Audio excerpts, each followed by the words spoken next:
அந்த மருத மலைக்கு நீங்க வந்து பாருங்க, ஈசன் மகனோடு மனம் விட்டு பேசி பாருங்க.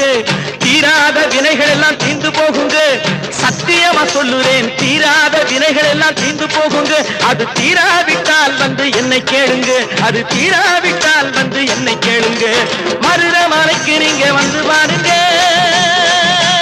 மருதமலை முருகனுக்கு, மருதமலை ஆண்டவனுக்கு, மருதாச்சலமூர்த்திக்கு